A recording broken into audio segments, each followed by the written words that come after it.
What's going on, everybody? Welcome back to another episode of the Textual Talk, where we talk about tech, career, business, and much, much more.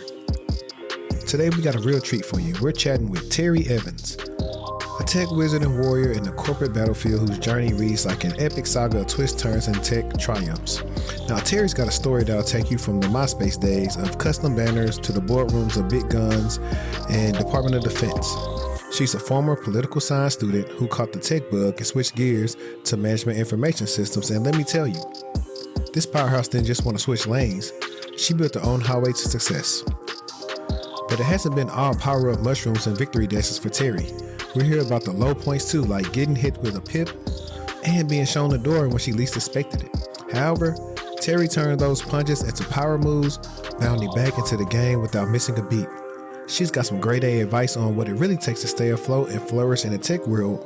We'll jump into the nitty-gritty of what separates a project manager from a program manager, why it pays to know your tech stuff, and how she managed to stay on top of the ladder despite some serious shakeups. So whether you're a tech vet, someone looking to break into the field, or you're just here for the tales of corporate coast calls, you're in the right place. Stick with us to the end. Trust me, you want to hear the pro tips Terri's got up her sleeve for staying relevant in this rapid fire realm of ours. So, follow the podcast, share it out, and leave us a review if you enjoyed this message today. Now on to the show.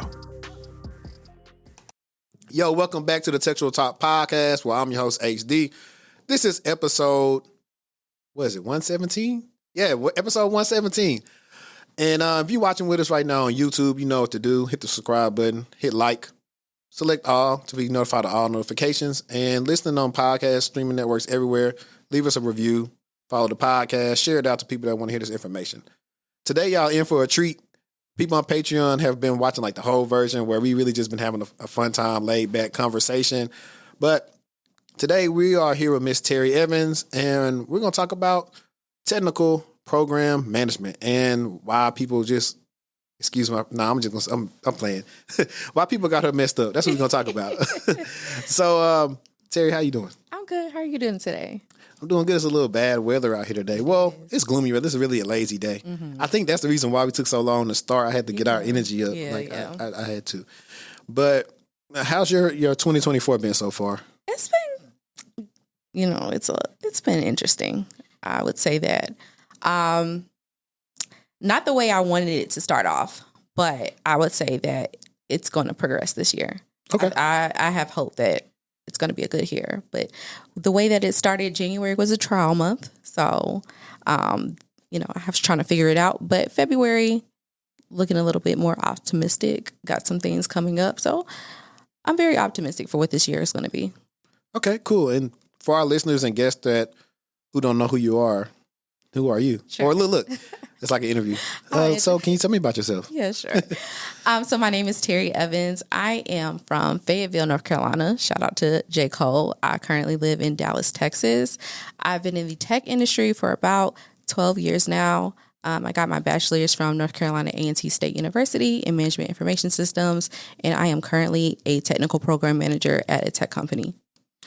Dope. So we definitely got to get into a lot of stuff because we want to go into from a little bit, I guess, from like high school going into college. Did you initially go major in MIS? No, I didn't.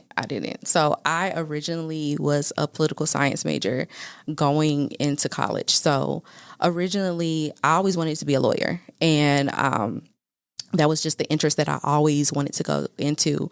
But my tech interest, it really started when I was like 13, based on MySpace. So on MySpace, if you were there during that time, it was really website development. And from there, I really just wanted a cute layout on MySpace. Like I wanted to just design banners and was doing all that. And then I started to see like other people take the comments off their page, take their profile page. I was like, I want to do that. And so I was like, okay. And I saw like in the back end, there was some code there. And I was like, okay, what does this mean? And I started to like play around with it. I was like, okay, this is making a little bit more sense. Like if I put this here, and then I really started getting deep into it. And then I taught myself HTML and CSS. And from there, you would think, you doing all that, you should go into tech. And my friends would be like, yeah, you're really good at this tech stuff. You should really get into it. And I'm like, no, I'm trying to be a lawyer. Like, I'm trying to be the next Claire Huxtable. Like, I'm trying to be a lawyer. And so that was just the interest that I went into, because really just growing up, I never saw anyone in tech. My perspective of what tech looked like was Geek Squad at Best Buy. And so I was like, I don't want to work at Best Buy, so I don't want to go into tech, because what looked like success to me in the Black community was being a lawyer, being a doctor. And so being those, I was like, yeah, to be successful, I can't do this tech thing. This is just a hobby. So no, I don't want to do that. So I went off to college, political science major. And I want to say 6 to 8 weeks into that major, I had an intro to poli-sci class. And I was in that class and I was like, this is not for me. I'm like, I don't have the passion that a lot of people in this class have. Like, we were come to class and people would talk about, we're going to start a protest and all these things. And I'm like, I don't have any interest in that. Something happened with our transit system in the city that I went to college in. And they were like, yeah, we're going to rally around them, start a protest, all that. And I'm like, I don't have any interest in this. Like, I know I don't want to do this, so I'm gonna just head on out. And what ended up happening for me, I went back to my dorm room and I started to like think about what I could do in life. And I remembered back to orientation that I had during the summer. So freshman orientation, when you go to college, you know how you go to orientation. And I remember during that orientation, there was a advisor who, was just giving one of those typical motivational talks to the incoming freshmen. And during that, she says like, hey, write down my number, take down my number. Everybody get out your phone, write down your number. And she was like, if you need me for anything, just call me. And so this is now October. And so I'm like, okay, I remember that moment. And so I, picked up my phone and I still had her number, and I called her and I was like, I don't know what I want to do. I'm a political science major. I don't want to do this anymore, but I don't know what I want to do. And she's like, all right, just calm down. She was like, we can set up a meeting and we can, have this conversation. So I met with her and I told her like, I don't know what I want to do.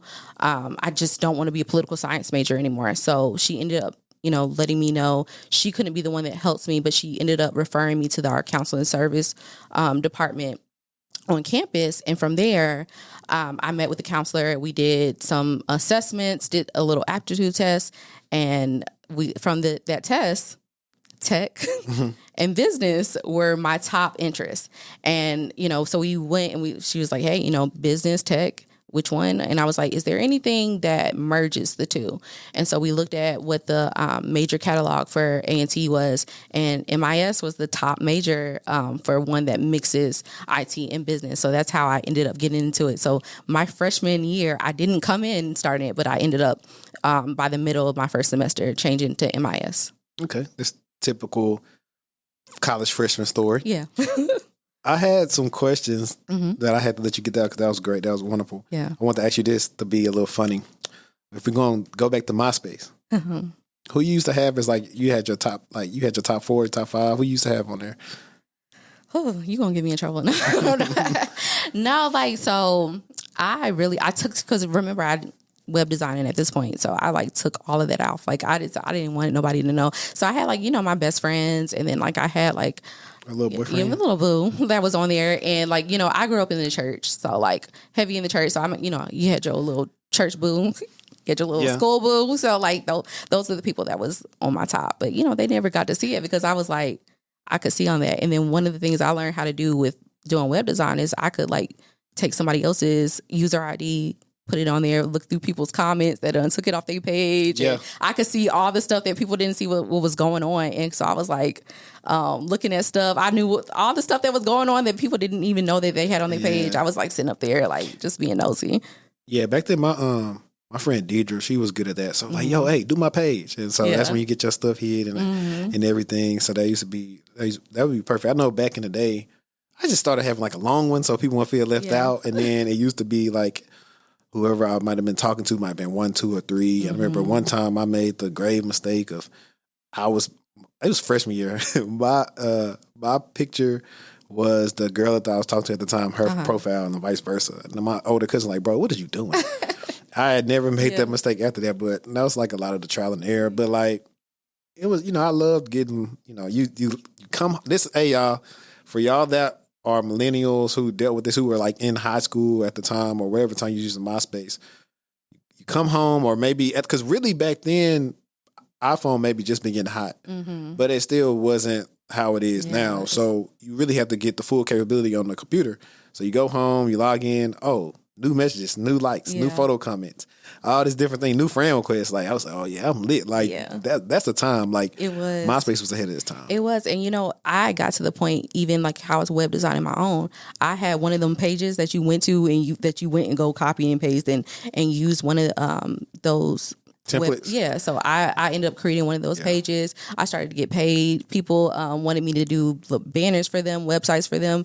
I started doing them for my church and everything. I started like doing a little something thanks to MySpace. I appreciate it, for putting us on. I don't think there's nothing like that today where these kids can learn something, a tech skill from that and wouldn't recognize it. So I really definitely appreciate MySpace for, putting me on.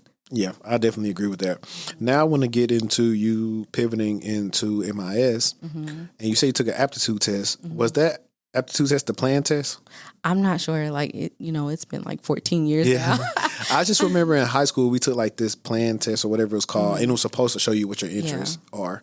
I think my interest was pretty much similar, like working with your hands, doing something with technology, or something else. And, actually, I think I BS'd the test, to be honest. You know what? And that's why I really don't like those tests, because I am very analytical. So it's very easy to manipulate them tests that you can, kind of calculate what they're actually looking for and what the answer will be. So I remember taking a test like that in high school where it was like, but I feel like I manipulated it to say that I was going to be a lawyer because I wanted to be a lawyer. So I'm like, the questions you asking me about law, I'm going to make it the highest because I know that's going to tell me that I wanted to be a lawyer. But I think with the test that I took with the counselor's office, it was a little bit different because I couldn't do that. I couldn't manipulate it. And I didn't want to because I was like very passionate about what you want to do for the rest of your life. Right. I'm like, I need to know what I'm doing. So I was like, okay, let me not try to manipulate this to be the answers that I want. Let me just answer it the correct ways and let's just figure it out at the end. And so that's what led it to us. I don't know distinctly what that exact test was because it's just been too long, but definitely I definitely agree with you that those tests. So by that time you didn't want to be Molly from Insecure anymore. No. Because I guess that's who the girls will look up to now because they didn't watch the Cosby's or Girlfriends. Right. It's got to be Molly. Yes. Yeah. Okay. Cool. So in school, did you do any, I guess, like, because I assume that MIS and CIS are very similar. Mm-hmm. Besides, like, I don't know, I know it's a long time ago. What was that curriculum like for MIS? So with MIS at A&T, I don't know, like, if it's the same at other schools, but I would make the assumption it is. MIS was a management degree with a concentration in IS. So the curriculum really followed business management. So a lot of my classes were accounting, stats, econ. That was the main portion of my curriculum was those classes. But one of the great things about being an MIS major, my advisor, she was over an organization called AITP, which is Association of IT Professionals. And with it being a club, her being my advisor, she will always advocate for joining that club. And with it being an IT club, even though it was hosted in the business school, a lot of IT, CIS, computer science majors will come join the club. So I had a lot of friends that would join the organization, and through that, having those connections with them. Like I had a friend, I really appreciate him. He was a little bit older than me. I definitely have to connect you with him because he's just really great in the way my journey has been in tech in general. But being connected to him, he was a little bit older. He had went to school previously, left, came back, and he was a CIS major. And with that, he was like, hey, you're not going to get all the technical skills that you need being an MIS major. So he was like, your electives, come take your electives over here. He's like, take this mainframe class, take this networking class. So I would take on top of the business. Took our classes. Yes. So I took, and then of course for MIS as well, just outside of that, we had like object-oriented programming. So, we learned SQL, we learned Python, we learned Java. So we had our programming classes. Oh, see, you learned some good stuff. Yeah. Only programming language we learned was Visual Basic. Did you have to take supply chain management? I did.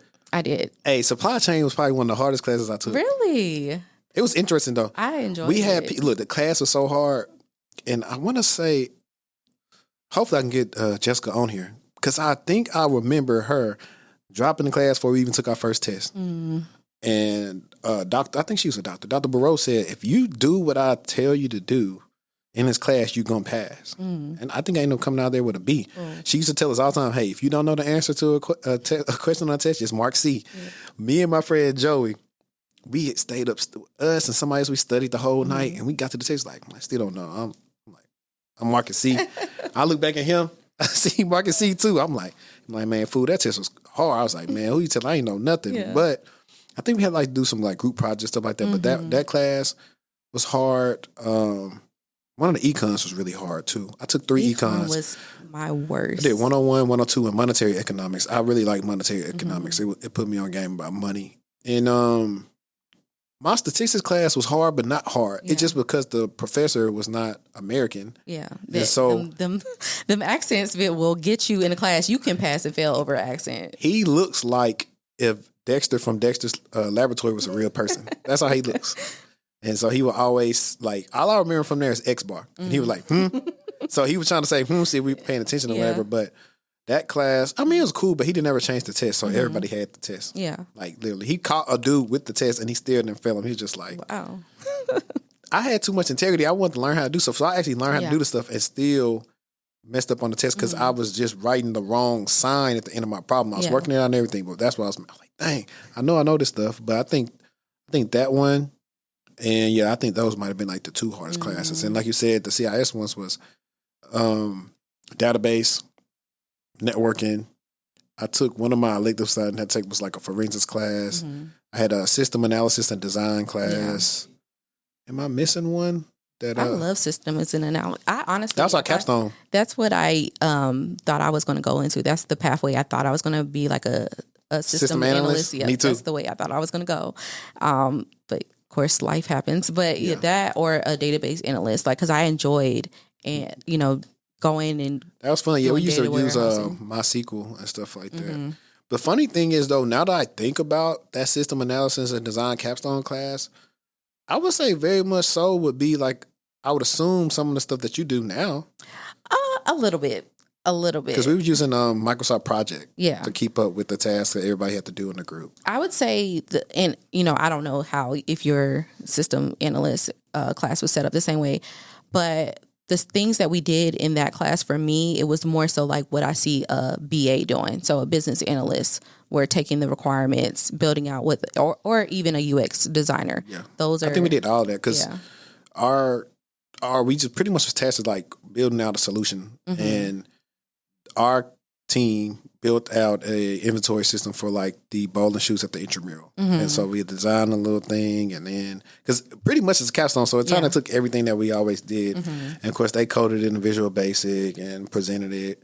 I forgot what I even did. I think I might have just been just there, ready to go, and passed that. I picked some good group mates, and we did good on ours. Yeah, it was one of they say, make sure you dress up for your presentation and all the stuff I'm talking about. I was always so with MIS, our major was small, because like I said, it was a concentration under management. So just those that were MIS majors, it was 7 of us that graduated, and we were tight.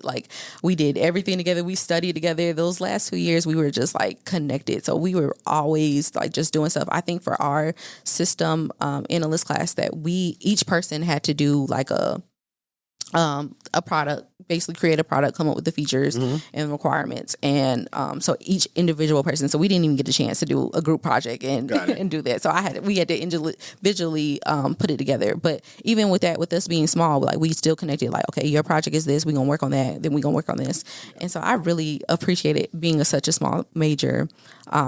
Definitely shout out to my people that I was working with. So did you do any internships in college? I did. So I did 2 internships, if we want to call the first one an internship. It was with my school. So I was an IT intern for the career service office. Okay. The person that I mentioned about talking to doing the mainframes classes and networking, he's the person that got me into that office. And it was really just a IT internship by name. So, we were supposed to be doing database analysis where we were taking, the student data, their profiles, the things so I had access to people's GPAs and the classes they take. Let me not say that, but I could have been going in and looking at people's transcripts and stuff like that. And so we were like taking that information and seeing, the companies that they connected to. And, because we were basically that career service office was over anytime there was a career fair or anytime a company came onto campus, that was where we, connected. So it was doing some data warehousing through doing that. So that was my first internship. I had that through my junior year to senior year. But during the summer of my junior incoming senior year, I had an internship at this healthcare company called Cardinal Health in Columbus, Ohio. Yeah, so that was my first internship. And I got that internship just by determination because, it got to my junior year and I didn't have an internship. And one of the things that they drilled at A&T is like, you need to leave the school with an internship or a co-op. Like, it was like, get one before you leave off this campus. Like, please get an internship. And so I got to my, because I switched over my major, my summer for my freshman year, I was in summer school because I'm trying to catch back up because maths for poli-sci major is not the maths for business majors. So I had to switch all of that. So my freshman and sophomore years were concentrated on, trying to catch back up. So getting into my junior year, I did not have an internship and I'm like, okay, I gotta get on the ball. And so I went to the career fair. I didn't get no internships from there. I didn't get nothing. I ended up I had an interview for USAA. They flew me out to San Antonio. I got an interview for CVS, but nothing was happening for me. At least you got interviews. Yeah. Thank you.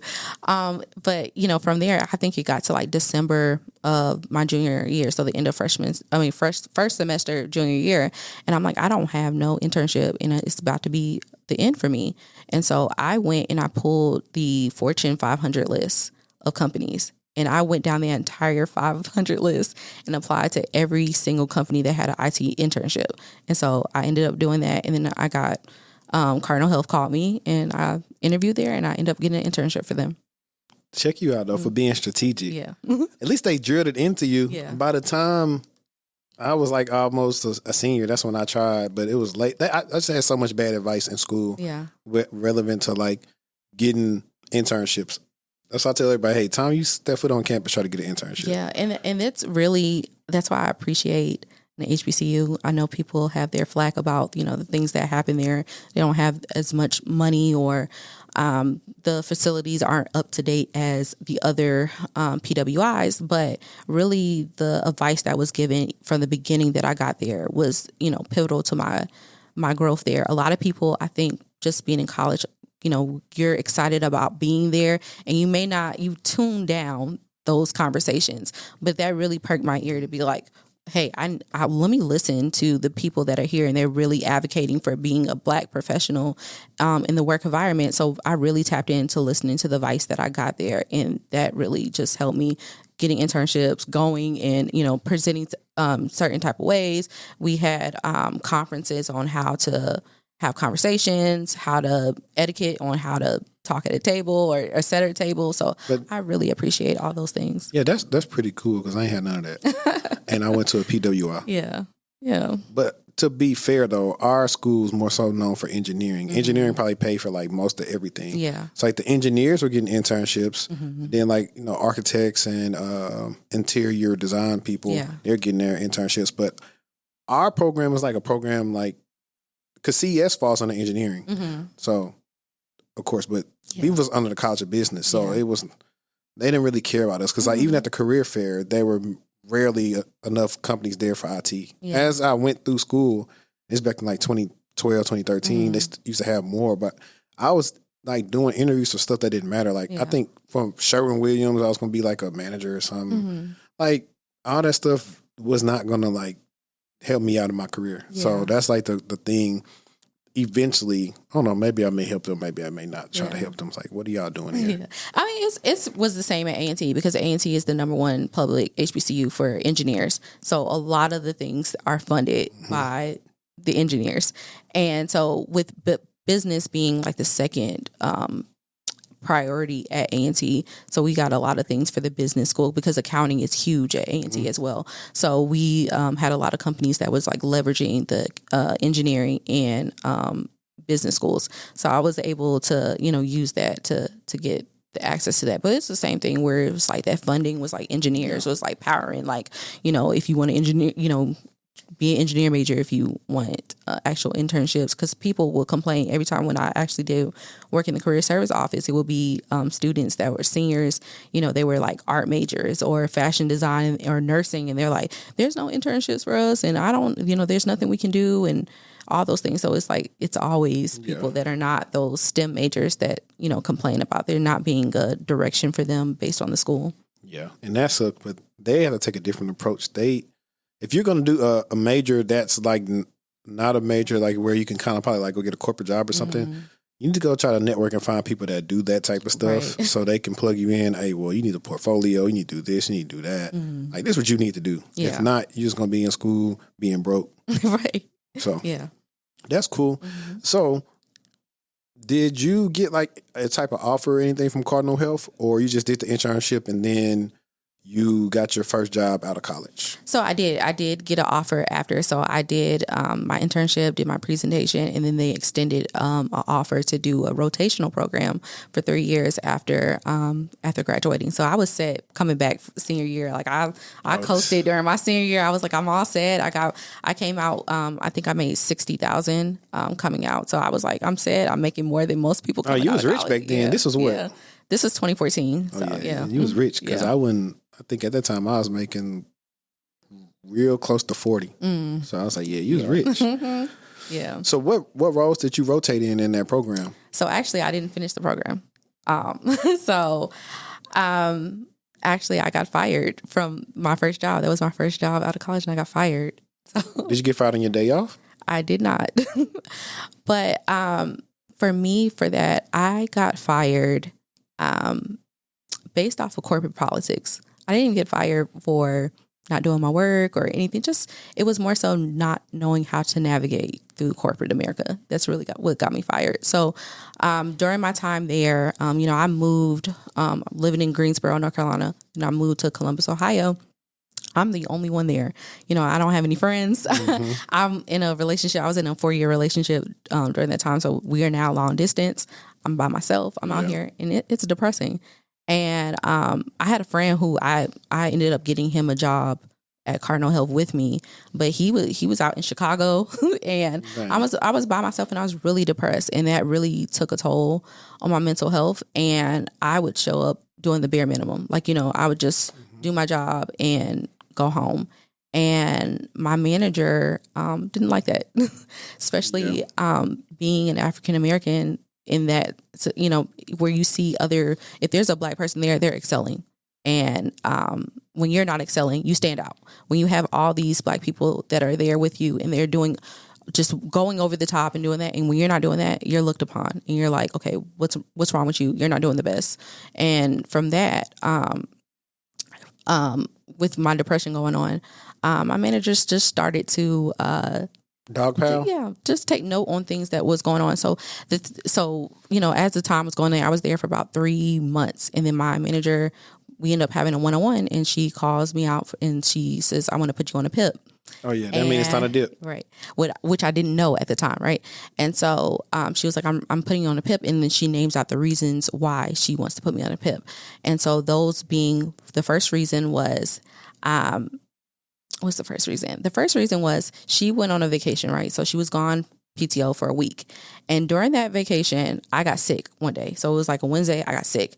And on our team, it was just myself, who was a full-time employee, and we had one of my coworkers who was full-time. So it was just the three of us. And my coworker took all of my boss's responsibilities while she was gone. So I was sick one day, and I said, hey, I'm not going to be in the office, send an email to her. And when my manager got back, she was like, nobody knew where you were at. You should have told another department, just, so she deemed that as an issue. A second reason was a part of the rotational program. We had a conference, and at the conference was from Monday to Thursday. And I decided I wanted to be off Friday because the conference is Monday to Thursday. I'm not coming to work on Friday. So I had let her know that, hey, for this, I'm not going to be in the office on Friday. And mysteriously, she didn't know that I was not going to be there on Friday, so I was dinged for that. Did you email her? Yeah, no, I didn't, and I didn't document. This is in a one-on-one, and I didn't document it, right? So, so she's like, "You never told me this. I didn't know you were off office on Friday. Like, I didn't know until I wrote you into all your out of office email, and you shouldn't have been out." So that was the second thing. The third thing was, she was like, work starts at 8:00. So at 8:00, you don't need to be walking in the door at 8:00, swiping your badge. You need to be at your desk. And so she was like counting. That's a little micromanagement stuff. Yeah, like that. I hate that. Yeah. So me, not knowing all of this stuff where the things I just mentioned, I never documented my one-on-ones. I didn't, just knew to how to navigate through this. And so when she put me on the PIP, I'm just thinking, oh, okay, well, I'll just do, what it takes, what she's telling me to get off the PIP. I'm just going to do it because I'm a good worker. I'll just do all the stuff that she's telling me to do, and I'm going to get off the PIP. And because, my parents was really the only people that I told that I was on it because I was embarrassed. I'm in a 3-year rotational program and I'm on a PIP, months into this program. And so I told them, and my parents are military background. And so for them, when something happens, you get reprimanded in the military, you do what you're supposed to do, check it off, you move on. And so for them, they didn't have the knowledge to tell me how do you, finesse in your way, navigate through corporate politics. And so from there, they was like, hey, just do what you need to do, just do everything she tells you to do. I ended up doing that. And then the beginning of Thanksgiving, my PIP ended the week before Thanksgiving, right? So, Thanksgiving, I'm thinking we completed it. She was like, yeah, you did everything, we're done. I go home for Thanksgiving, and then I come back the following week, which is the first week of December. Your badge don't work. No, it was Monday, right? I'm like, yeah, I'm doing well, thinking, excited. That meeting from HR get put on my that 4:00 meeting, and they're like, yeah, Terri, you're gonna have to. This is gonna be your last day, and I'm like, but I did everything that was on the PIP, and they were like, she was like, well, I just don't think you're a good fit, And I'm like, but I did everything that you told me to do. And she was like, well, I just don't think you're a good fit. And I just packed up my stuff. I was devastated. And I just cried. I cried. I called my dad. The next day, he flew out to Ohio. We packed up my stuff. The next day, I was out of there. I was back home. So, yeah. I didn't last on that first job. Yeah. I think, and I'm glad, this is a unique story for... I'm gonna especially say for Black people, especially in the IT rotational program. Well, I'm sorry, new grad rotational program. The company should have it set up to where they are ingratiating you into corporate. Yeah. Because what you may do in college does not align with there. You need to have maybe not weekly, but maybe every couple of weeks a one-on-one, just seeing, hey, how you doing? What's going on? How you feeling? How are things at home? It can seem intrusive sometimes, but when you can figure out about somebody say, hey, they moved all the way from here. They probably don't even have any family here. I can ask those questions or hey, well, we have, this group for Black people here, maybe join this to find you some people, some friends and maybe help with that process. And, I was a part of the ERG, so, the employment resource groups, and I joined it during my internship. And the people that I connected to, for instance, I had a good friend, Ashanta. She was in the program. She was 2 years older. So she was in her third year when I joined the company. Her last rotation was in Puerto Rico. So she wasn't even in the country to have those conversations. And ultimately, I was embarrassed because this is somebody who excelled at school. You know, like I mentioned about how, you know, determined I was to get an internship going down the Fortune 500. Yeah. So I was always like just finding ways to navigate and to do better. Like during college, I was president of the AITP. I was president of, like, I was doing all of these organizations. And so I excelled.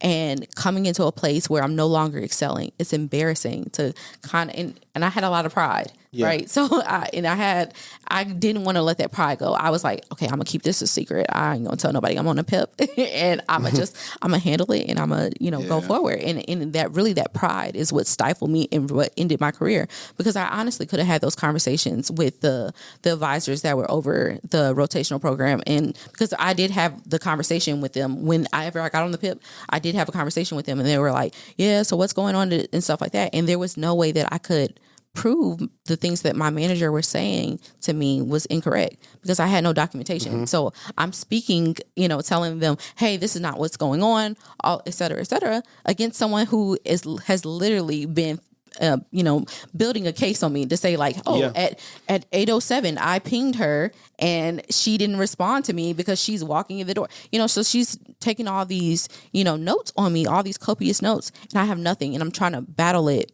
with my mouth. And so that really is something that I just did not know. And I really feel like that's something that takes a lot of people that are trying to, quote unquote, break into tech, is because they think that, hey, getting here is the final step. And getting here is not the final step. It's the first step. And when you don't know how to navigate through, corporate politics and even just the job alone, you'll find yourself in places like that where either you're stagnant and you're going to stay at that same level and you're not going to find ways to get promotions and move up and elevate in your career. And then you're also going to find ways where they're going to get you out, especially in this market. Like this is not the market to, be playing around. Fortunately for me, back then, 10 years ago, I ended up getting another job 2 months later. So, but nowadays you don't have that liberty where you can, you get into a nice job. You gotta make it happen for yourself.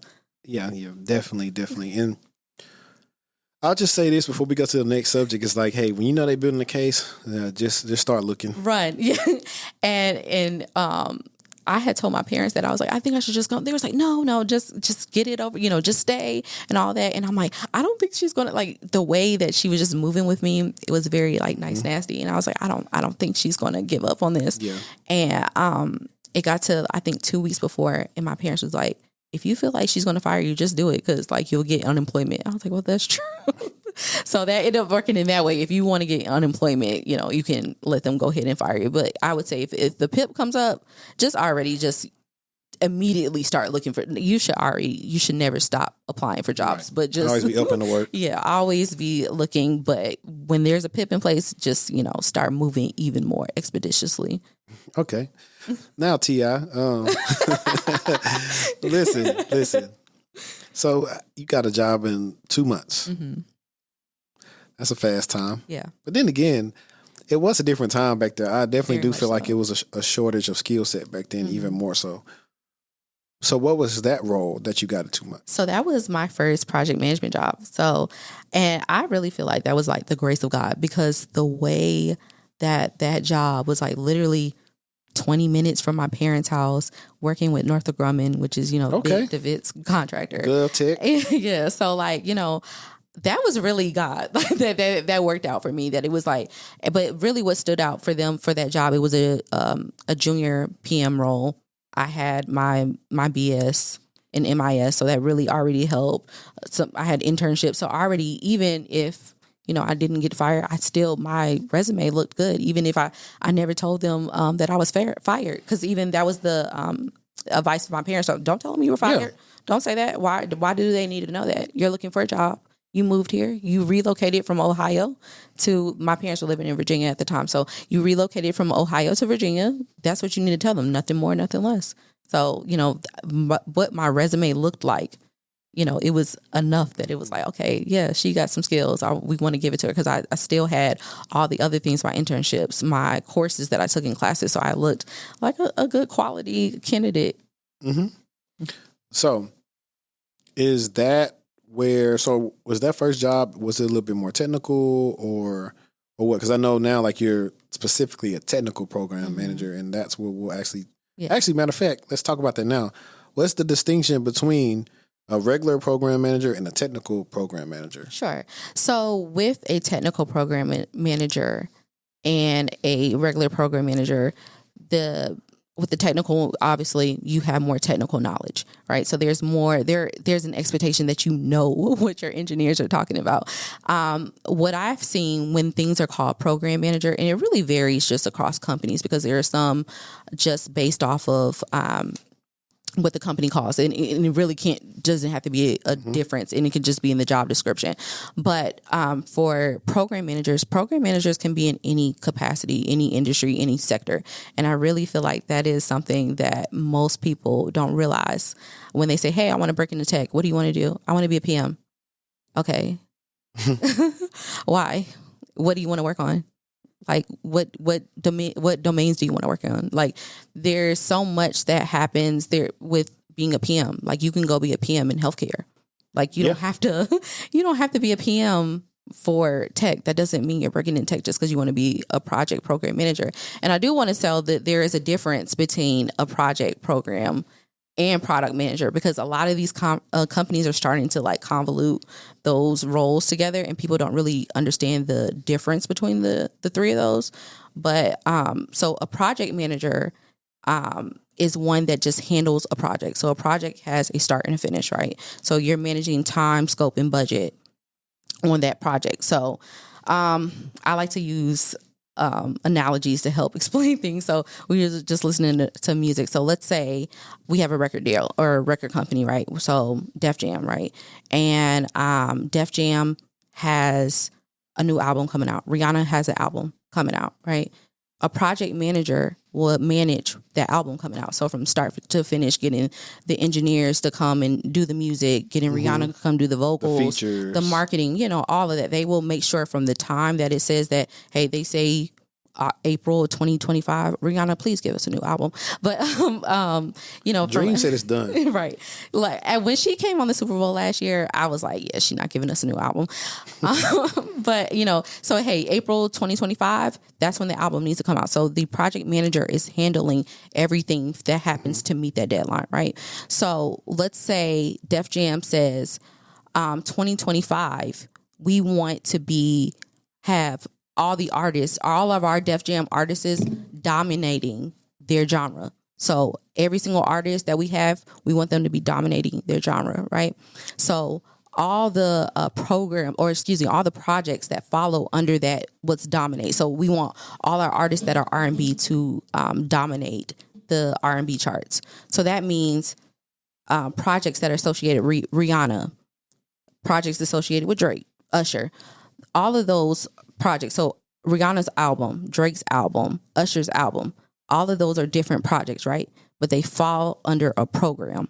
So that program manager handles getting to that strategic goal. So the strategic goal is for those artists to dominate their genre, right? So that is the strategic goal. So program managers manage projects associated with a strategic goal. So it's more at a strategic level. You're looking at trying to meet the company's goal. So it's not just this one project. Like the project manager is just focusing on, okay, I just need to make sure by April 2025 that this project is done. But the program manager is saying, yes, I need that to meet the deadline, but I also need it to be meeting the company's goal, which is to dominate the charts. And so they're trying to make sure that schedule falls in line with whatever initiatives to hit the timeline. So I hope that makes sense to you. And trying to figure out how to dominate the charts and spend as less money as possible. Exactly. And to be more efficient with, getting out speed and everything like that, scalability.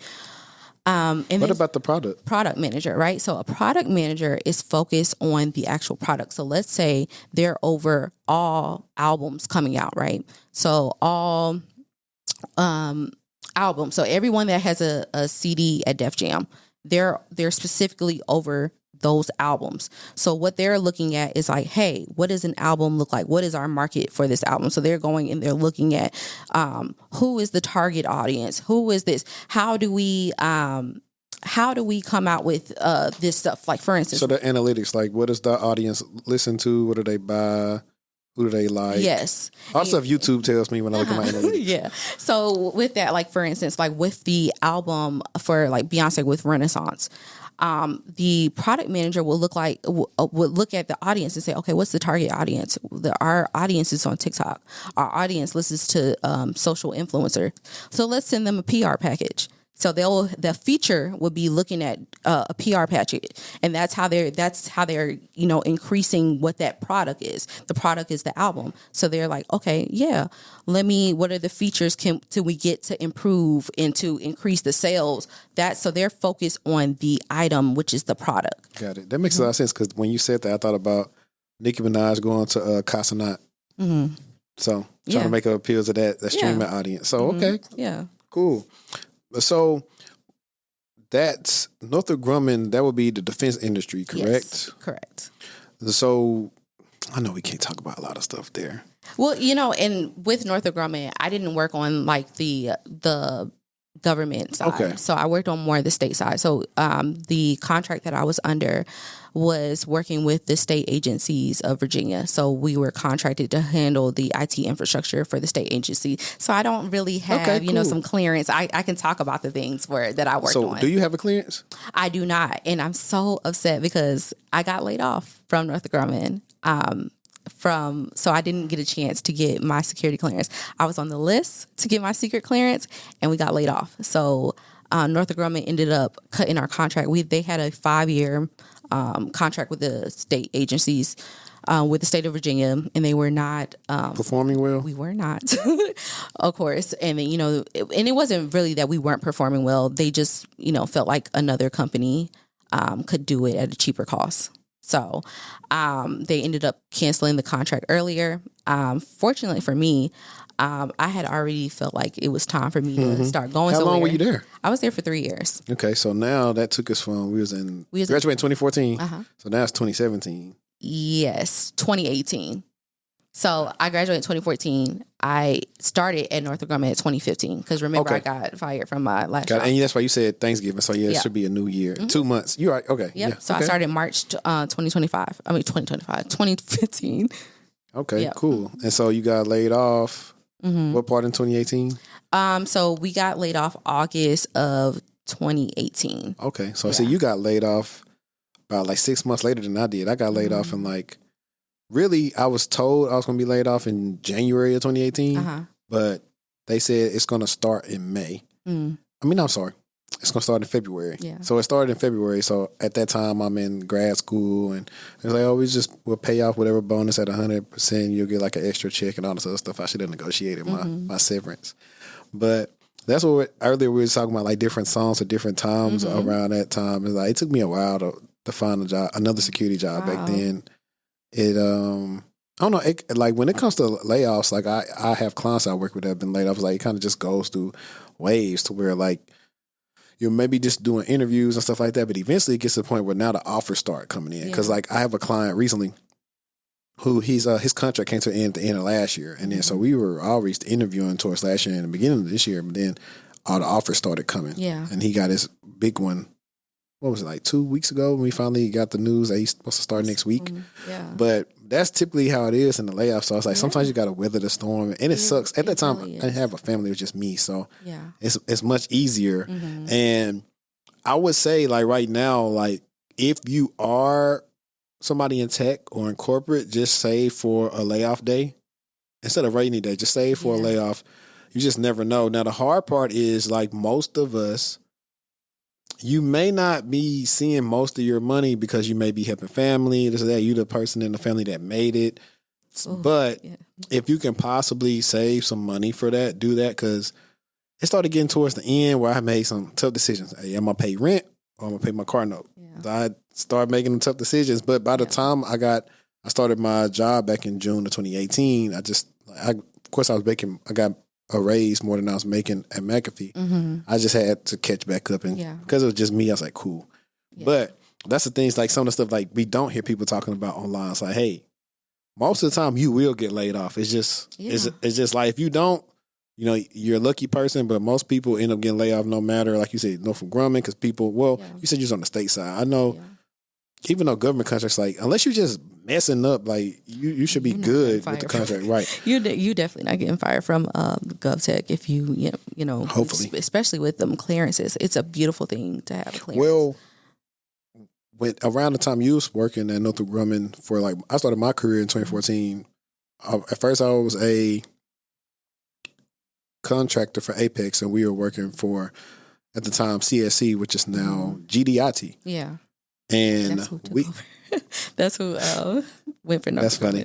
But see, we had the TSA help this contract for years, but then by the time after I left, I think they lost it. They started losing all their good talent. You ain't gonna keep that contract if we going on top of maybe whatever else was going on, because they was getting over on the money. Yeah. On my end, I had to leave. And that's why when you talked about with layoffs, that's why it's important to keep applying. Always, even if feel like you're in a secure job. Because for me, my layoff situation was a little bit different, because we found out, like I said, within the contract that we were in with the state, it was a 5-year. We was in the 4th year, and we found out in March that March or May that they were ending the contract. And I had already been applying for jobs, and I was interviewing for the Federal Reserve Bank of Richmond. And so when they did the layoffs, I had got to the final round of that interview. So by June, I had already secured the job at the Federal Reserve. So okay. Miss Keeper Bag. Something like that. But but going through the Federal Reserve, I don't have a security clearance, but I had to go through a public trust clearance. And going through all of that, even though a public trust is not a full clearance, but it takes a lot. It takes weeks to get that. So really? Yeah, like it took so much. I had to get fingerprinted. Like, just working for the Federal Reserve is a lot to get into. Like, it was a great place to work. It's not, full gov tech, but we do a lot of contracting and vendoring with IRS and Treasury. So there was a lot of like monitoring or background checks. And then even like my friends, like they had to put down like people that I work with, like 2 people that know me personally, 2 people from each of my jobs. And my friends were like, they were asking like. So you have to like do like a what's it called, an equip? Yeah. Yeah, I do equip. Like, my clearance actually is about to probably like go away soon, because I haven't used it in years. Yeah, I'm so upset. Like, because I was on the list, because we are, being at Northrop Grumman, we already knew that this was, the contract was going. So they were already preparing us to, hey, what's going to be your next place? Do you want to go in Northrop Grumman? And I was in Richmond, Virginia, and headquarters for Northrop Grumman. One of the headquarters is in Falls Church, Virginia, so DMV area. So that's about 2 hours from Richmond. And so they were like, hey, there's some stuff up there, and if you can get a sponsor to start your security clearance. So I was on the list to get my security clearance, but we got laid off, so I didn't get to fully go with that. But back to just with the layoff situation. So my start date for the Federal Reserve was the week we got laid off. So I got my severance. I went up there for like, one day, signed the paper. I didn't even try to like negotiate or anything. I was just like, whatever. I already got another job. So I was like, I went up there for one day, signed severance, and, got my paycheck for my new job. So that's why it's important to just constantly, and I'm pretty sure everyone knows that now, because everyone is such in a panic with the way the job market is going. It's crazy. Like, this is the worst job market. I've never struggled to like find, consistent roles that are reaching out, or companies reaching out to me. It's been a struggle all around. Yeah, we'll definitely get into some of that. Mm-hmm. And I was going to touch on your stuff about the Federal Reserve Bank. Remind me of freaking working for Goldman Sachs. Background check was like, felt like a security clearance. Yeah. Like, everything, write all this stuff down, down. But then them, it's like stricter than the government. They all in your biz. Oh, you can't buy this stock, or you can't do this or that. Disclose. I'm going to tell y'all something. Hey, if a job is actually disclose outside stuff, don't. Mm-hmm. Just if they find out, they find out. Just let them find out, and then you could probably quit by then. Because by then they're going to try to make you stop, and it's going to become an issue. So don't disclose it. Like, I never told them, oh, I got this business and I do this or that. Because some type of way, they'll try to make me career coaching and content creating all this stuff. Conflict of interest. And it's not. Yeah. So I'm like, no. Yeah, I worked at Bank of America last year, and it was the same thing. They were like, you have to disclose all this, and I'm like, I don't plan on being here for long. And I was like, I wish I would disclose and stuff to y'all. Like I think they ended up finding out I had a Fidelity account, but I wasn't really actively trading. But some stuff I did want to buy sometimes on a whim, and I had to just put the request in. Yeah. But I think I used to ping the person like, yo, I need this approved. But so Northrop Grumman is pretty much where you got into the infrastructure side. So is there a specific infrastructure that is your niche that you come into companies and work with? Yeah. So a lot of the projects that I work on is associated with build outs. So whether a company is building out a new facility, new data center, which is becoming a huge thing. That's really like, because companies going back on prem. Oh yeah. And even just like with cloud computing, and AI as in general, like that data has to be hosted somewhere. And so there's, the need for data centers everywhere. When I say there's just so many data centers that even just here in Dallas, there's so many data centers being built up, like Google, like Amazon. I see them all the time, like through service now. Hey, this is the data center in Dallas. And I work at it's a smaller tech company, but it is a prime data center provider, and business is starting to boom for my company. So, data center build outs are really what my prime and baby is. But networking is another thing that I just always, networking and firewall is just where, I always landed in projects, and I really just, grabbed onto it, learned the technology, and just been just going through it. Cool. Before I ask you specifics about the networks and firewalls that you probably help build out and implement, let's give them this. What's a typical day like for you being a technical program manager that specializes in networks and data centers and everything else infrastructure related? So a lot of meetings, a lot of meetings. Depending on the project, a lot of times, whether or not there are clear requirements for what is talked about, usually it is defining what we're actually working for. A lot of times companies say, hey, I want something done, but they have no clue what they need. They don't have anything. And usually, depending on how mature a company is, they may have business analysts to help with that front end project to figure out what the requirements is. But a lot of times, the budget isn't there for that. So that usually the PM does that, meeting with sponsors, meeting with your stakeholders, trying to figure out exactly pinpoint exactly what they're looking for and what they're trying to do. So, hey, what are the dates that you're looking to? What's in scope? What are the resources that we're going to need? So that usually starts off the beginning of the project, is trying to pinpoint exactly what we're needing to do. And so even if we're farther into the project and we're now building out what that looks like, what is different from a, normal PM is whenever there are different tech documents that come out.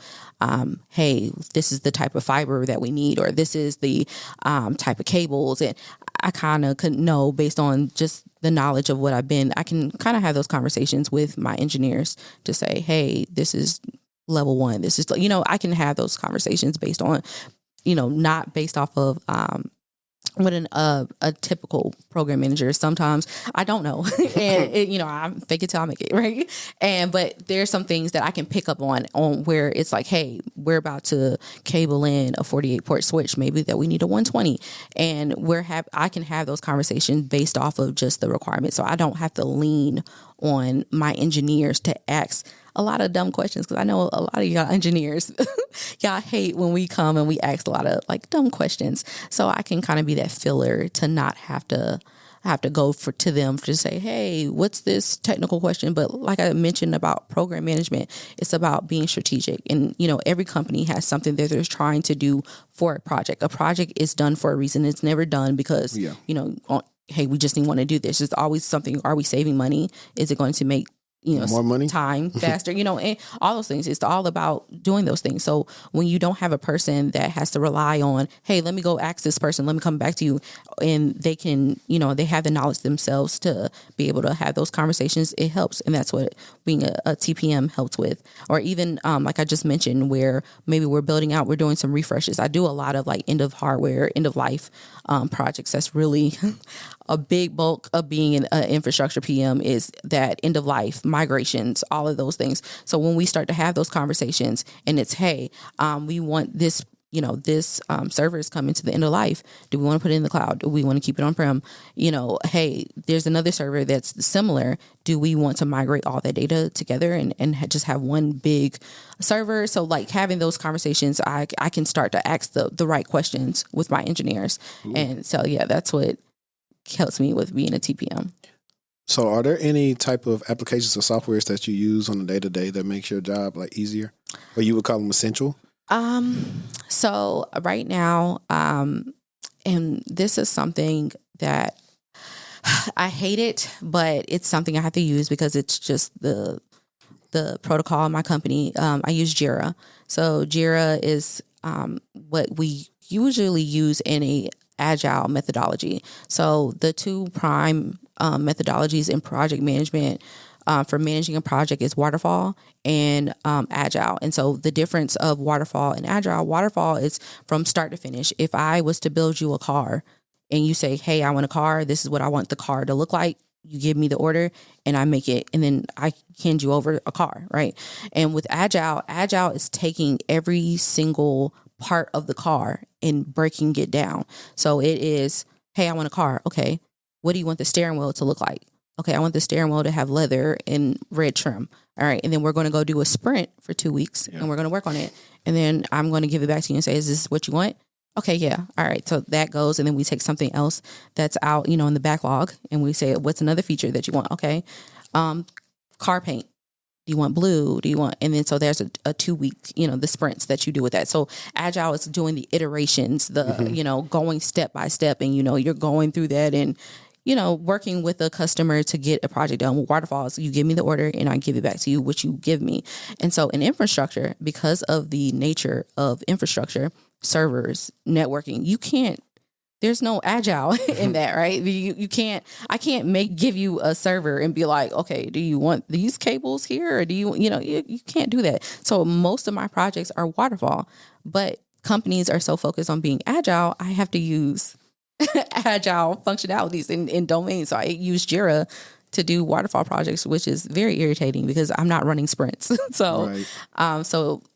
Jira is one of the main ones that I use. My company, previous companies that we use Microsoft Project, which was big and huge, but my company, we don't have a specific project scheduler that we use. So I use Smartsheets. Excel, as basic as Excel is, it is a lifesaver, really for pinpointing those things and breaking down the different tasks that are associated with each of the project, and then just really leveraging that.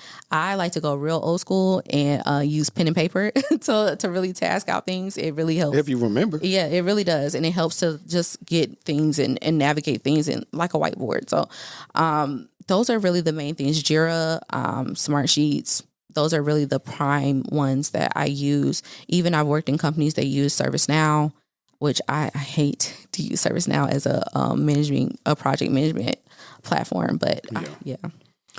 Funny enough that you said something about 2 week sprints. When I was at JP Morgan, my role was like, I pretty much was kind of tasked with being like a product manager of this product that they want to push out within my team. And then I also did a lot of assurance type of work. We worked on firewall rule violations for the different lines of business in the company, and we're trying to see like why are you violating or why it's not fixed. Right. Anyway, the whole year I was doing the sprints. Before that I used Jira, but it wasn't an agile way. I come from security, threat ops, incident response. So if I was assigned something, it's like, oh, hey, we put this detection in Jira. We want you to go check it out and put your comments down and close it out. That's all I used to be. When they put me, I was in Jira doing all these things. I'm just moving them from every week. He was like, Kanban board. Yeah, he was like, nah, you gotta close these out and then start some new ones, some new 2 week sprints. I was like, I wish you would have told me that because I just been doing it the wrong time. Because he was like, yeah, you got to do all these that way. So now when it comes to review time, you say, hey, I did all these different sprints, all these projects I created. This is what I did. This is what I contributed. I was like, well, y'all didn't explain that. Y'all know my background is different. I brought a whole different mindset to it, but it definitely was not a good fit. So I I can see that. So like when I was only there 6 months. Yeah. And when I left, my manager was like, I'm not surprised. Because within like 2 or 3 days, I was like, I don't know if this is for me. Like, how long got to stay in this role? Because I was going to try to move around internally, but with HR, hey, you got to stay there for about a year. I was like, no way, Not Jose. Yeah. I ain't doing that. But something I was thinking about the whole time where you was talking, where does Scrum fit in with y'all jobs? Because I'm very confused at what do they even do? I am laughing because I have a PM group chat, and I literally just a couple of days ago, someone was like, how's all the Scrum Masters do it? Because it is something that I feel like in the industry is coming on. Well, like you don't see too many jobs hiring for Scrum Masters. And so Scrum Masters fall under Agile. So it's a job where when you're running the sprints, that is the person that is, every day during sprints, you'll have your daily stand-ups. I hate them. Yeah, I'm glad I don't do a lot of Agile projects. But during those daily sprints, you have someone that is there that's kind of like the person you're telling what obstacles you're facing, and they're working to get whatever obstacles you're facing within those sprints, and piling through that. So that usually is what happens with the Scrum Master. But it's a job that I'm feeling it's fading away. Yeah, but just based off of the strategic nature of jobs where they're looking to save and cut costs. They're like, oh, the product owner can do that, or the project manager can do that. I don't need another person that can do this. I mean, for me, even in like my own business, I use Otter AI when I'm doing consultations. Yeah. So Otter's all the highlights, all the links I sent, all that, and it's sending it to them after the meeting. Yeah. That's cheap. Yeah. I appreciate, like Zoom has the new AI companion. Oh, they do? Yeah. And I love it. I use Google Meet because I was like, why am I paying for Zoom when I can use Google Meet for free? But like during my company, we have it. So like AI, because a lot of my job is, with meetings, and it takes so much to be a note taker. And I feel like as a project manager, we kind of get a bad rep that are thinking that we're just, glorified note takers, and we're not, because a lot of it is managing people. And so with AI, because I hear a lot like, oh, are you scared that, AI is going to take over project management? Absolutely not, because it is a job that it's about managing people. Yeah, and AI can't interact with people. Exactly. Like and see, here's the thing too, but a lot of companies, there's so much red tape depending on what industry you're in, they are not going to use AI, because they just, from a legal standpoint, they just can't, because too many proprietary. They don't know who has access to the data once it's gone. Yeah. So like that's a crazy thing. Like in finance, like you can't even use I'm like, bro, some of these meetings could have been emails. Hey, let's use Loom or some pre-record the video, send it out to us. Yeah. Why am I on here talking to y'all? Yeah. That's one thing I don't miss, like being in the finance industry, especially like classifying different emails that was sending out. And just at the Federal Reserve, it was such, like you said, it was red tape about everything that you send out. You accidentally put a USB to the computer that you're being drilled down, and what did you connect to it? And, so like you said. I like that though. Make my job easier. Yeah. Because if you not, people could put anything in the computer, like First Republic Bank. Mm-hmm. You know how that went down. Yeah. But I want to get on to this real quick, because so when did you move out here, and why Dallas? I moved out here in 2021, and I didn't move out here for a job or anything like that. No relationship either. I had just been living in Virginia for 5 years at that point. Like I mentioned, I got fired from a job and I moved back with my parents, and had been staying with my parents for a while. And I was just like, I'm ready for some change. My parents are military, so we moved my entire life. I've moved 3 years, at max. When I got to high school and stuff, we stayed in Fayetteville. So that's why I call that home. But for the most part, we moved around. So like when it gets about 3 years or so, I'm like, okay, it's kind of time to pack up and go somewhere. And so I was like on 5 years of living in Richmond. And I was like, I want to do something different. I want to go. First start. Yeah. And originally I was going to move to Raleigh, North Carolina, because Raleigh has RTP, which is the Research Triangle Park there. And it has tons of companies, like Cisco is there. Just a whole bunch. Some people in Raleigh. There's a whole bunch of companies just right there in Raleigh. So I was thinking about moving to Raleigh, but I was like, Greensboro is probably like a good hour from Raleigh. So a whole bunch of people that went to A&T went to Raleigh, and then I was like, Charlotte, I don't want to move to Charlotte.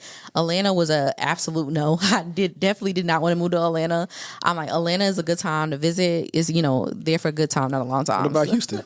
So that was another thing. So I'm X'd out of Atlanta. DC was another one. I was like, no, because it's keeping up with the Joneses in DC, and I was like, I heard it's very like elitist. Like, oh, what do you do? Yes, who you work for? It very much so. And then also, I hated the traffic in DC. Every time I would go to DC, because Richmond's only 2 hours from DC, so I was like, I hated the traffic, and it got more snow than Richmond. So I was like, I didn't want to be stuck in the snow. And so I was like, Texas sounds nice. I was like, Texas sounds real nice. And I was like, Dallas sounds like somewhere I could live. And I was like, but Houston also sounds like somewhere I can live. And I was like, Houston's a little bit fast. I don't know if I could handle Houston. I was like, nah, I think Houston actually slower. Yeah, I was thinking that it was fast because I was like, when I think of Houston, I think of it's like a baby Atlanta. So I was like, maybe Houston. So like I started applying for jobs in Houston. Like nothing was open. Like no doors was opening. I was like, okay, and it just didn't feel right. I was like, I don't know, something about Houston doesn't feel right. And then I was like, okay, what about Dallas? And Dallas just felt right. And so my mom's family, my mom's from LA, but my grandparents ended up moving to Oklahoma in the 90s. Okay. So like I would go spend my summers in Oklahoma. So, Oklahoma is 3 hours from Dallas. So like I was like, okay, close to my grandma, close to, my mom's side of the family. I'm like, Dallas sounds really nice. And I started applying to jobs for Dallas. I got a job here and I just moved, like packed up my car and drove to Dallas. So that's why I moved here. Okay. Check you out. And so that was going on 3 years now. Yeah. So did you move here for Bank of America? No. So I moved here for another company. It's a healthcare company. It's called Genesis Care. I think I heard them before. Seen them on Indeed. Yeah, they're oncology. So they're a network of cancer doctor patient. I'm saying patients, oncology clinics. So that's what I ended up moving here for, because they originally I was remote when I started that position, and then they had thought about putting a headquarters in Dallas. So I believe like 2023, they were anticipating after COVID to build out a headquarters here. So I was like, okay, I'm already going to move to Dallas, so that's going to work out. But I was remote for that job, so that's why I originally got the job and moved out here. So you stay there, then you go to. So when you got here, did you just figure like it went right? So you're just trying to find a company that's the right fit? Mm-hmm. Yeah, I just went for, and then from me going from the Federal Reserve, because ultimately, I could have just went to the Federal Reserve of Dallas. But my friend used to work there. Yeah, because even though I worked at the Federal Reserve of Richmond, I wasn't technically in the Federal Reserve of Richmond. So there's the banks. So you have Federal Reserve Dallas, Federal Reserve of New York, but there's another organization called Federal Reserve of IT. So it's called FRIT, and so that's what I was more so in. But it was under the Federal Reserve of Richmond, and so from there, so I could have just went to the Federal Reserve of Dallas, but I wanted a pay jump. Like I jumped from, I had a $30,000 increase from where I was at the Federal Reserve to my new job at Genesis Care. If you don't mind us asking, like, we're in a time of salary transparency. That's when I hit six figures, was going from, so at Federal Reserve, I was at, what was it, 65, 70? I don't know. I ended at 70, 75, something around. I was at 70. So I was at 70. And then when I started, 105 was what I started at, being at Genesis Care. Nice. Look, realistic stories, people.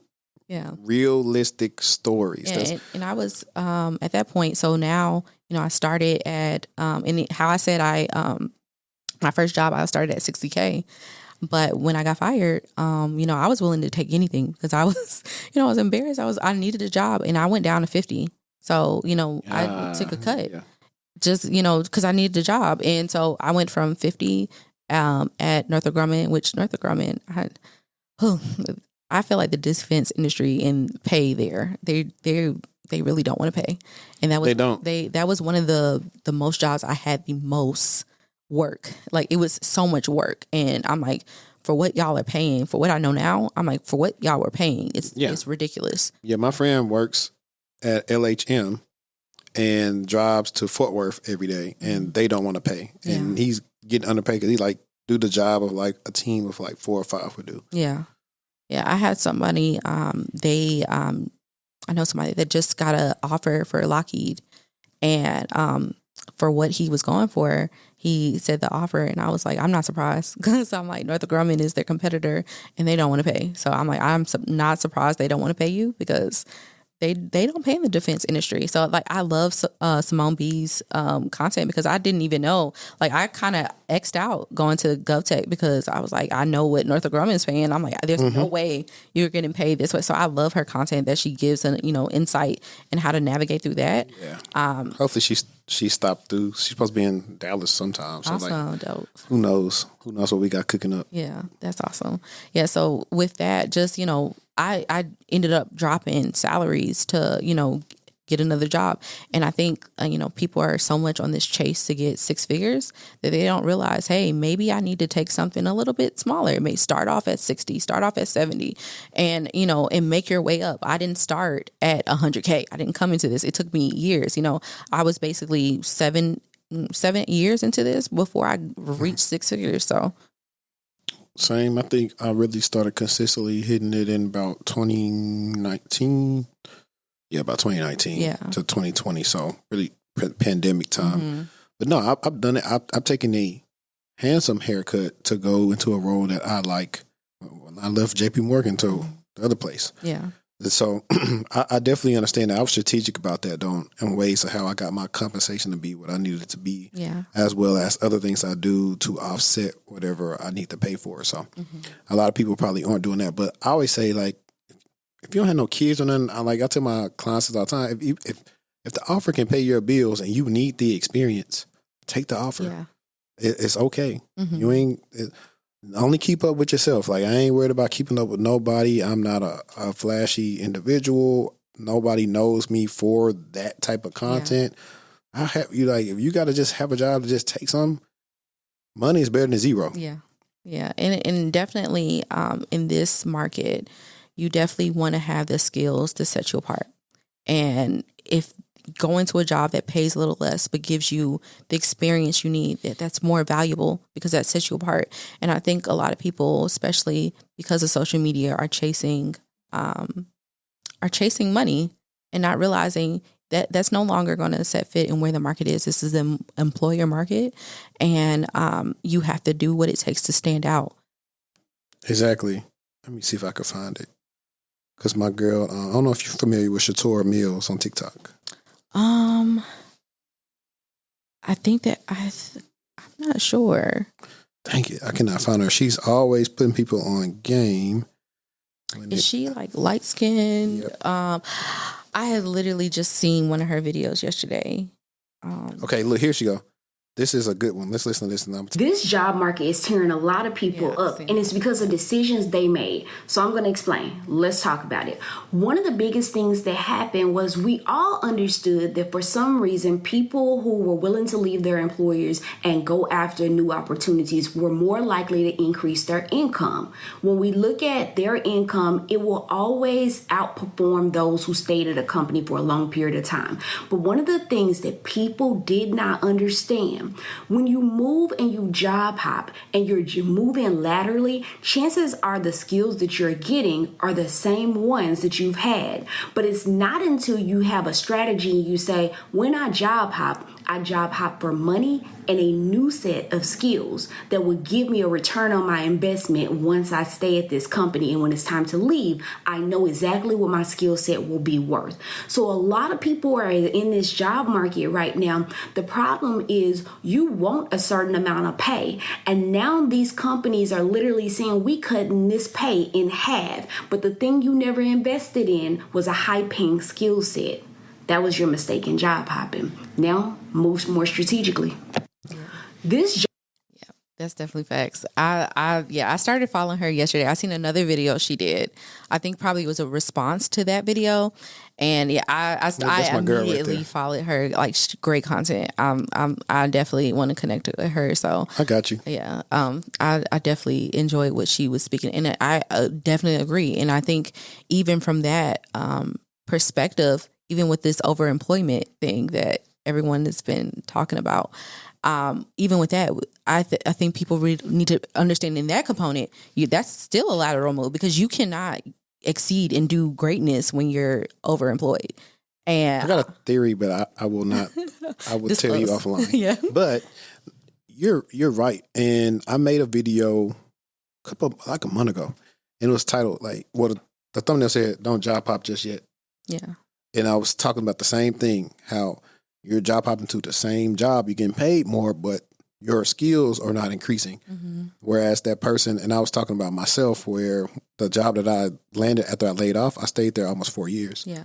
But I had got so many different skills, from technical skills, from being a regular SOC analyst, level 2, to a SOC lead, so management type of leadership skills, to where when I left to go to Goldman Sachs, I had all these different skills to where my pay went like this. So now every other time, I got all these things I've shown and proved I can do that. Some people are just putting their head down. Okay, I'm finna go here. So they have no real things they accomplished or anything when I do their resumes or just talking to them, and they're trying to get certain pay. And I was like, it's not there. I'm talking to one of my other friends. All of us have been, like, a lot of my contemporaries, most of us have been in a decade plus or some 8 years, whatever. And we're telling people, hey, a lot of y'all who are trying to be remote, it's actually kind of reserved now for people who got high skill sets now. Absolutely. Or, like, of course, sometimes some of it is industry based where, hey, they want you to be hybrid. But for the most part, you're not going to see that, because that's what me and my friend was talking about at work at Lockheed. He was like, man, how you been working remote for what? I was like, I've been here long enough to where, hey, I could be remote. Yeah. And it's the same with PM roles that, like I mentioned, with now with TPM roles, because I don't think I was clear about with a PM and a TPM that, you can be a project manager in any industry. So construction, healthcare, all of those things. And, just going to go get a PMP or anything like that is not going to make you marketable. Do you have a PMP? I do. Okay. And don't they check like that your PMP is valid and real?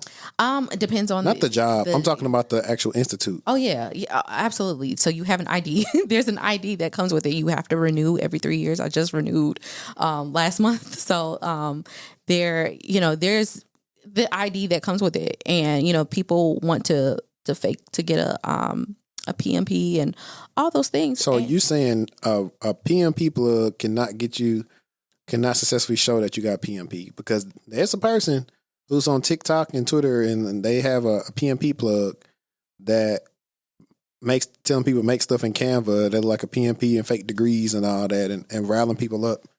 I mean, you can just go to PMI, and if they really wanted to verify, just like saying you went to a certain college, they can go call those institutions and figure that out. But even with that, okay, you went to this PMP plug and they gave you a PM or PMP. Okay, but what skills do you have? Because now looking at these job postings, they're not just saying, hey, do you have project management experience? They say, do you have knowledge about cloud computing? Do you know machine learning? There is certain technical knowledge that you have to have if you're going to be a TPM. And, you have people that are like, hey, I've been a project manager, and, they'll say wherever they've been at. But even with that, if you're a project manager that's been in marketing or a project manager that's been in higher education, you have a better chance than someone that's not in the tech industry to transfer. But it's a competitive market that you're less likely to get someone that has the technical backing, that has experience, that understands each domain, that understands different devices, that that there's different capacities in IT that they know. So that is just as important being a TPM than it is just the PMP. So there's people that's going for these PMPs because they hear people, hey, what's the easiest way to break into tech and be in a non-technical role, which is being a Scrum Master or being a PM. And that's not going to save you in this market. Yeah. And I've also seen a trend too of people like, and I would say, what was this, end of 2022, I had just finished interviewing at Microsoft for a role, but then another Microsoft recruiter reached out to me for actual technical program or project manager type of role or whatever. And I think it was around like some type of security stuff. So like, you're right. Like they would, which I had no experience doing it, but I think if I was interested, I probably could do it based off of skill set and things I do. It's like so many things I realized the skills that I've gained outside of work that I did with this, like marketing, reaching out. Hey, what I want to do. I've had to work with producers and editors on my LinkedIn course, or deliverables, like all those different things. I really built another skill set I could go market myself for if I ever have to. And now, honestly, for these companies, for TPMs, they would rather take an engineer becoming a PM than just, some Joe Smo trying to become a PM, because they understand that engineer, you can teach the soft skills, right? Yeah. But those hard skills, it takes time to learn that. And I can know if you BSing me or not. Right. Yeah. Like, who you kidding? I know how long something takes. Exactly. Don't play me. Like, just get it done. Mm-hmm. And it'll be that. Yeah. And that's where, I think with people with these non-technical versus technical roles, when I tell people that I'm a PM, it's like, oh, you don't do anything, you don't know anything. And I'm like, but I have a IT, I go through my background, and they're like, oh, you actually, because I hate it when people say like, oh, I'm a PM, I'm a person in tech, and they say I work for this company, which the only thing that makes them technical is the company. And it's like, no, you are in marketing, you are in HR, you're and that's where people are getting the misconstrued about a PM, is that they don't realize that these are different industries. Just because you're a PM doesn't make you in tech. Being an IT PM makes you in tech. I like that hot take. I might have that for the intro. But I think that's one of the things, right? We were talking about earlier, how people messed up the game with going to get massage, I'm going to get a latte, and all this other stuff. The content that doesn't even really work anymore on TikTok. They are attracted to that lifestyle. So that's why they are thinking non-technical roles are so easy. And I'm like, if these people are going to pay you $150,000, $160,000, you don't think they don't want you to work? Yeah. You don't find that suspicious? You don't find that suspicious? Like, that's what they think. They think that, okay, I'm gonna get all this and I'm gonna do 2 hours of work and that's it. And a lot of people have not earned that right to do that. And that's another thing she talks about, people that have like knowledge-based jobs or task-based roles. Yeah. That's just ludicrous. Like, that's what, like, I know I sound like I'm saying that's why, but I'm just thinking through my head. You'll see LinkedIn, and you'll see, of course, like you'll have roles that may be non-technical or they're getting laid off. There's a mix of both. There are a mix of good people getting laid off, and then there's a mix of people that just aren't performing that's getting laid off.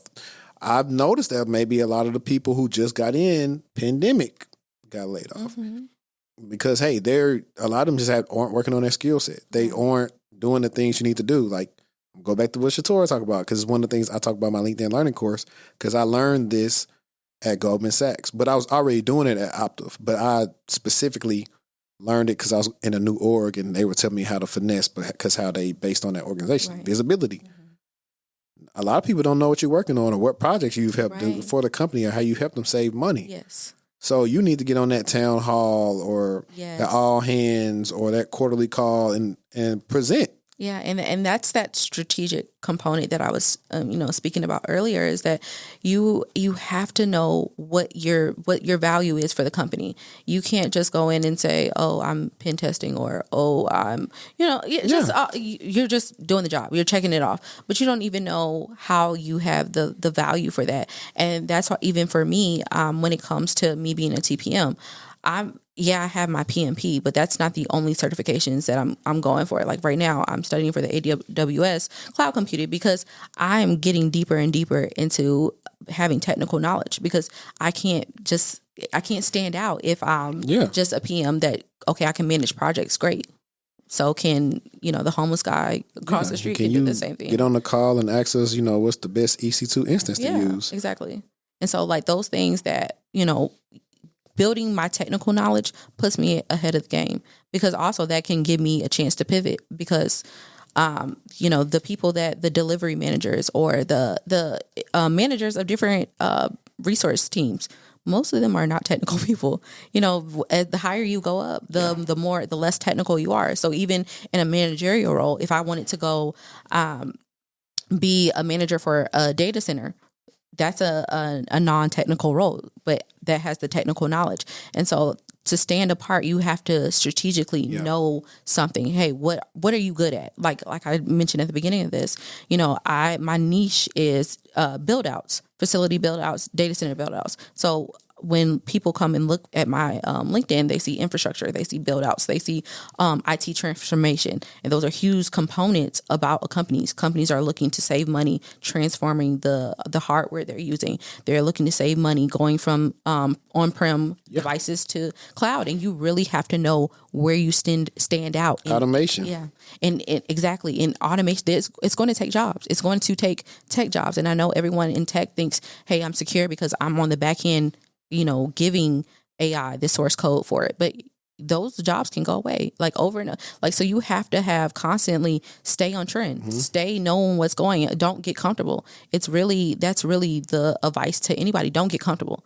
And 2024 is really showing why you can't get comfortable in any role, why you can't get comfortable in any company, is because things are changing. And if you don't get with the times, you're going to get left behind. Yeah, I think, a lot of it is, I still think there was a bunch of overhiring that some of those companies did. Absolutely. For sure.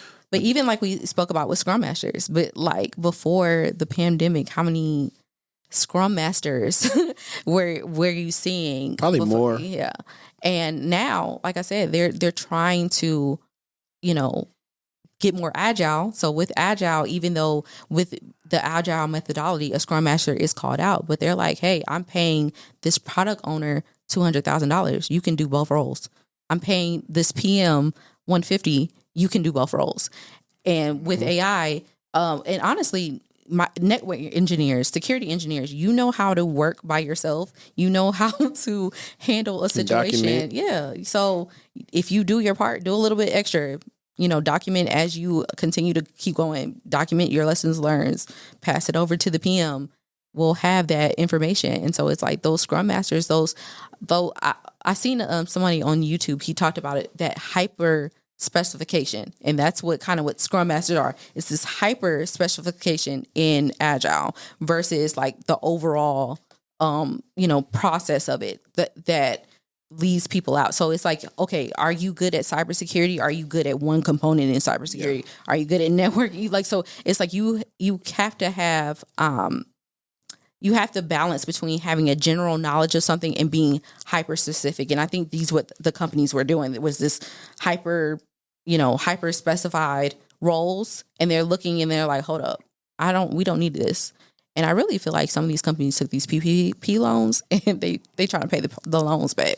Probably. I mean, that's a hot take. I got some other hot takes that I'll probably share on another episode. But do you got any other hot takes you want to get off your chest? Any other hot takes? Really, I think the biggest thing is just if you're coming to anyone saying breaking in tech and you want to be a PM, please. So let me rephrase this. Mm-hmm. This will probably be the last question. Uh-huh. Well, not last question, but last question really for you.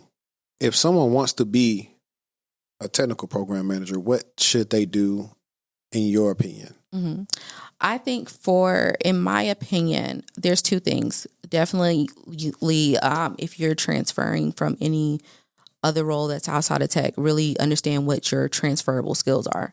That's the basis of being a PM, is understanding what are those things, those leadership qualities about you, your strategic qualities about you, really understanding, do you know how to lead people without managing them? Because being a PM, based on how your company's matrix is, whether your company, your resources are under you as a leader on a project, or are they working for other teams? And usually they're working for other teams. So how do you influence those people that are working for other teams? Because they have other things that they're working on. How do you get them to do the work for you?